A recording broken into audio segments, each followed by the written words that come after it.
Yeah. And Sanatan Goswami. I can read. Yeah.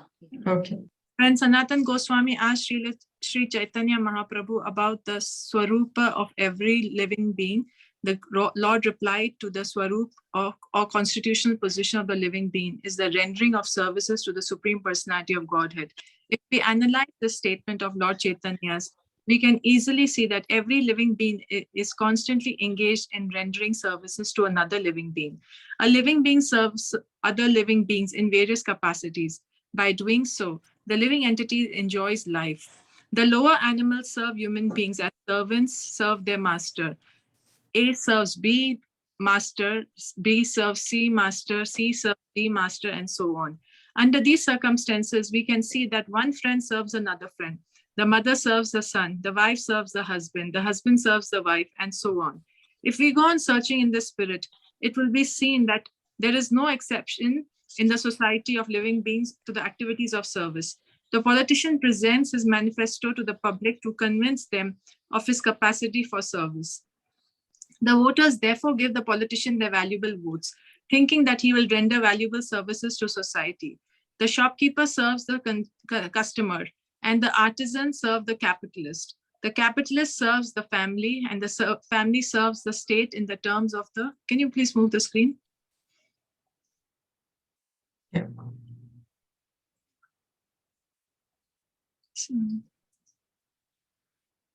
And the family serves the state in the terms of the eternal capacity of the eternal living being.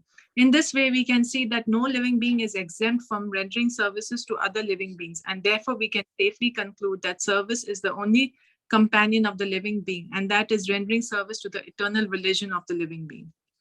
So then, what Prabhupada is trying to explain to us is, you know, dharma. When we say dharma, it means, like we were reading last week, that fire, the dharma of fire is heat and light. The dharma of sugar is to be sweet. So what is the dharma of every living entity? Something that is intrinsic, that you can't take it away from the living being. And that is our attitude, our this need to serve. We are always serving. We think we are the master. We think we are enjoying. But what actually are we doing? We are serving. Here, like Prabhupada is explaining, A serves B, master, B serves C. So you may say that, okay, I'm great. I'm the ruler of a country. I don't need to serve anyone. But in fact, the ruler of the country has to serve all the citizens of the country. So we can see that it's the service. Every soul, we can't take away service from a soul. You know, I don't know if you all have experienced, when we do something for someone, we feel very good. It feels nice when we are doing something. Why is that? Because it's our nature to serve. Nature to serve. We are serving our family, we are serving our friends, we are serving our parents, we are serving our employees, everything. So that is the dharma. That is the dharma of every living being, Sanatan Dharma. That is Sanatan Dharma. Is that okay? Because this is the point that we need to understand. You know, this is the foundational point. Is it trying to say like you see Krishna in everybody and serve everybody like you serving Krishna? Seeing everyone as a part and parcel of Krishna, yes. Yes. See everybody as a part and parcel of Krishna. And serve Krishna. Paramatma ko dekho, you see God in everything, every being, every atom, and then you just serve, thinking that you're serving Krishna. Is it that way? So here we are trying to understand that service is what is the activity of the soul. Even before coming to understand that see Paramatma and everything, we are trying to understand that this service is what is the eternal activity of the soul. Okay. You know, even if we have forgotten Krishna, so we don't want to serve him, but we are serving everyone else. Okay. Yeah, and if we are not serving anyone else, then we find a pet to serve. We get a plant that we want to serve. Or if no one else, then we serve our mind and senses or our ego. Okay. So we are trying to understand that this need to serve is there in every soul, because that's the dharma of every soul. That's the nature. Like sugar, the nature of sugar is to be sweet. So the nature of every soul is to serve. Okay. Yeah. Yet man professes to belong to a particular type of faith with reference to particular time and circumstances, and thus claims to be a Hindu, Muslim, Christian, Buddhist, or an adherent of any other sect. Such designations are non-Sanatana Dharma. A Hindu may change his faith to become a Muslim, or a Muslim may change his faith to become a Hindu, or a Christian may change his faith to change his faith, and so on. But in all circumstances, the change of religious faith does not affect the eternal occupation of rendering service to others. The Hindu, Muslim, or Christian, in all circumstances, is a servant of someone. Thus, to profess a particular type of faith is not to profess one Sanatana Dharma. The rendering of services is Sanatana Dharma. So what Prabhupada is explaining to us is, we think what is religion or dharma, we think is Hindu, Christian, Muslim. But we are changing. Anyone can change. You can become a Hindu at one time, and then you'll say, okay, I want to become a Muslim. Then you'll say, I want to become a Christian. Then you can become a Buddhist. So we are changing that. So this is a faith. It's a faith that we are following. But dharma means something you can't change. The occupational, the thing that the soul does, which you can't change at all. And that is to serve. Whether we are following the Hinduism path, or following Christianity path, or following Islamic path, doesn't matter. It doesn't matter. But what is common is this need to serve others. Yeah, this is what we are trying to understand. That, okay, people change. You hear people change the faith all the time from one faith to another, but that's not what is Sanatan then. Sanatan means something you can't change. It's eternal. So we, the soul, have this service attitude, which never changes. We can be here in the material world, or it's in fact in the pure state, in the spiritual world. Factually, we are related to the Supreme Lord in service. The Supreme Lord is the supreme enjoyer, and we living entities are his servitors. We are created for his enjoyment, and if we participate in that eternal enjoyment with the Supreme Personality of Godhead, we become happy. We cannot become happy otherwise. It is not possible to be happy independently. Just as no one part of the body can be happy without cooperating with the stomach. It is not possible for the living entity to be happy without rendering transcendental loving service unto Supreme Lord. In the Bhagavad Gita, worship of different demigods or rendering service to them is not approved. It is stated in the 7th chapter, 20th verse. We'll just speak. Oh, sorry. Okay, yeah, no problem. That's okay. So this, factually, we are related to the Supreme Lord in service. Now, why we are in the material world is because we are thinking, why should I serve the Supreme Lord? Who is he? Why is he supreme? I am supreme. People should serve me. I shouldn't serve anyone. Everyone should serve me. That's the reason we are here in the material world. That is material life, conditioned life. Our true life, our original life is to be with the Supreme Lord, with God, to enjoy with him, to be happy with him. It's like, a father has small children. Why? So the father can enjoy with the children. The father does everything for the child. He becomes the child's horse. He makes money for the child. He protects the child. He does everything. In fact, the father is serving the child. And what is the child doing? Just being with the father and the father is feeling happy, right? But So, so kind of service the child is providing to this father, no, that by giving him his companionship. yeah. So the father is feeling happy just being together with the child. And that But is, like, sorry, is it like, the soul is kaise bolne ka usko, like he's unaware, but uska that his nature is like that is only service. yes, nature of the soul is only service. Yes. Okay. Yes, that's what we were reading. Yes, just now. Yes. Okay. Yeah. So now the service, we have this service, right? Why do we have it? Because it's supposed to be with God. We are supposed to be serving God. But we are telling him now, why should I serve you? I'm going to serve myself, my own self. I don't want to serve you. I am independent. I don't want to know you. That is what we are trying to do here in the material world. We are saying, I'm not going to serve. I am the supreme myself. But what is happening? It is our nature to serve. So we are thinking we are supreme, but we are serving our family, we are serving our boss, we are serving our parents, our children, our spouse, our country, our society, our friends. You see, so this service has to be for the Supreme Lord. That is liberated life.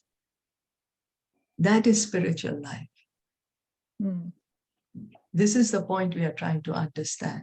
But we are telling God, I don't want to serve you. But we are serving. We are telling him, I don't want to serve you, but still, yes, we are serving because that's our nature. Can't stop it. Does that make sense? No, I'm still confused. Like, I understood the nature of the soul is to do service. Okay. Yeah. And he serves anyway, like, let it be Lord, or let it be a human, or let it be his own body, or whatever. He's serving only, basically. That's right. So now what is the point that we are trying to understand? So we are trying to understand कि serve कर रहे हैं, right? Nature है serve करने का, तो serve the Supreme Lord. Okay, serve the Supreme Lord. Okay. Yes, because that is our true position. So that will be only by chanting and reading and listening about him. Yes. Okay. Yes. Devotional service begins by hearing and chanting, following Krishna's instructions, following the regulative principles, like that. Otherwise, we are serving ourselves. But we have to change that service from ourselves to Krishna, to God. This is what. Okay. I think one more point is here that we will not be happy if we keep serving others or our that will be like a temporary happiness. Then we'll still get frustrated out of it. Yeah. So we need to serve Krishna. Yeah. Right? Yes. That's also they're saying here, that we need to serve, only then we'll be happy. The true happiness will be there. Yes. So may I add some points? Yes, please. Yeah. Sorry. Actually, what I am understanding, like service means whatever we are doing for our day-to-day life, like we are doing for ourselves, our family, and we are thinking about them only. So if we focus to Krishna and we do everything related with Krishna, so we'll remember Krishna, only Krishna. So this is the like focus to your devotion, or you will go towards the Krishna, and you will do all your service which is offered to Krishna. So even you are doing for your family, but remembering Krishna, you are like offering food, you are cleaning your like deities, or you are cooking, you are going outside. So every time you will remember Krishna. So this all service will focus to Krishna. So you will reach to the like pure world. Very nice. Yes. Thank you. Thank you. Yes. हरे कृष्णा. हाँ, और जो ये हम service करते हैं, सेवा करते हैं, तो परिवार की या दुनिया की या किसी की भी, तो वो मिलावटी है, वो है ना, सेल्फिश है. हम अपने जरूरत के अनुसार सबसे उनकी सेवा करेंगे, लेकिन कृष्णा की सेवा करेंगे तो वो स्पिरिचुअल है, डिवाइन है और दिव्य है. Jay, very good. That's the point. Thank you. Yes. Kyunki when we are looking at our family, we are looking at them as mine. That's why we are serving them. But if we look at them as Krishna's, then we are rising above. Yeah. Yeah. But then you think that everything that you're serving is like you're serving Krishna. Keep Krishna in mind and serve them. Yeah, because we are thinking, oh, this family belongs to me, that's why I'm serving them, right? But they actually don't belong to us. They belong to Krishna, actually. We also belong there only, we also belong to him. We also belong to Krishna. They also belong to Krishna. So what is the real service we can do to others? The real service we can do to others is when we connect them to Krishna, when we tell them about Krishna. That is a true service to them. When we can remind them about Krishna, so they can also start their journey back home. So that is true service, when we can give another living entity also this connection. Tell them that, hey, you're not the body, you're the soul, you're eternal part and parcel of Krishna, you need to go back. That is true service to any other living entity. Yes, thank you so much for all your wonderful, wonderful participation. Anybody wants to read or should I continue? You can read, Payal. Okay. In the Bhagavad Gita, worship of different demigods or rendering service to them is not approved. It is stated in the 7th chapter, 20th verse. Kamai stais ter harta janan. Shilpa, can you read, please? Kamestes-ter hritagyanah prapadyante anya devatah tam tam niyamam asthaya prakritya niyatah svaya. Those whose intelligence has been stolen by material desires surrender unto demigods and follow the particular rules and regulations of worship according to their own natures. Here it is plainly said that those who are directed by lust worship the demigods and not the Supreme Lord Krishna. When we mention the name Krishna, we do not refer to any Secretian name. Krishna means the highest pleasure, and it is confirmed that the Supreme Lord is the reservoir or storehouse of all pleasures. We are all hankering after pleasure. Ananda Maya, Bhayasat Vedanta Sutra 1.1.12. The living entities, like the Lord, are full of consciousness, and they are after happiness. The Lord is perpetually happy, and if the living entities associate with the Lord, cooperate with him, and take part in his association, then they also become happy.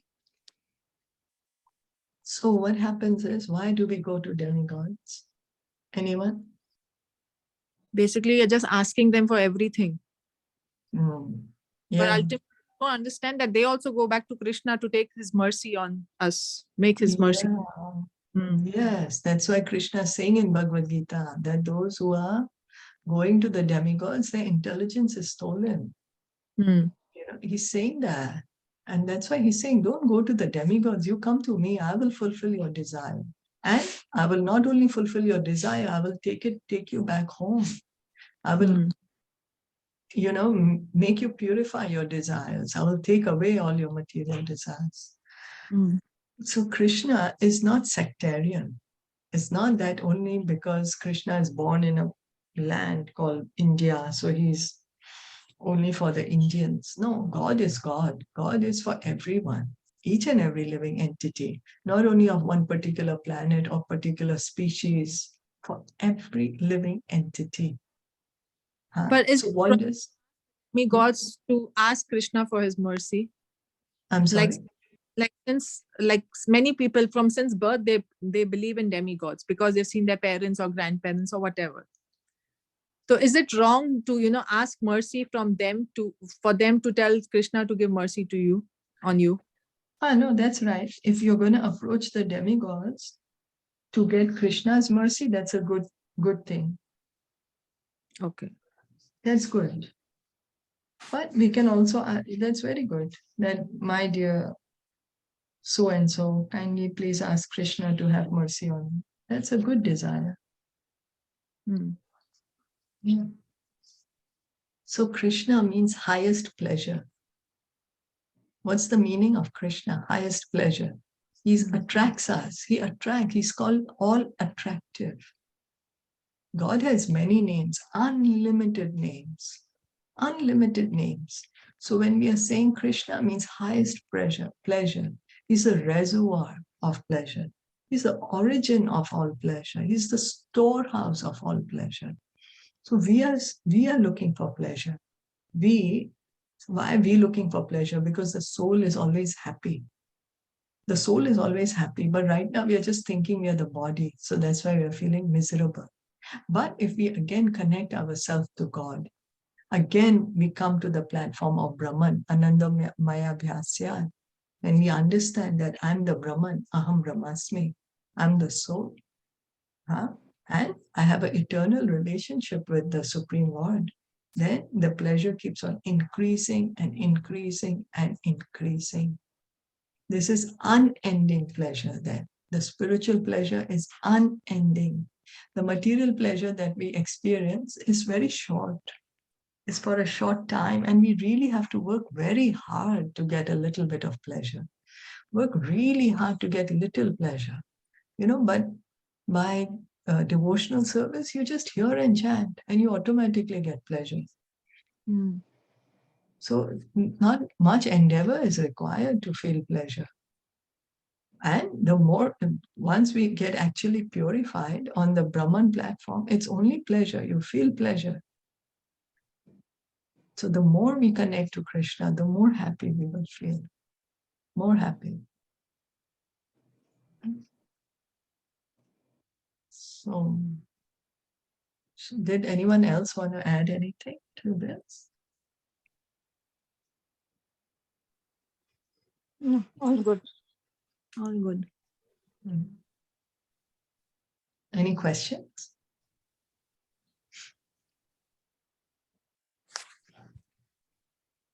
No? Then we'll stop here for today. Okay. Thank you so much for listening in and joining in. Bhagavad Gita ki jai, Shilpa Prabhupada ki jai, Gaur Bhakta Vrinda ki jai. Hari Bol.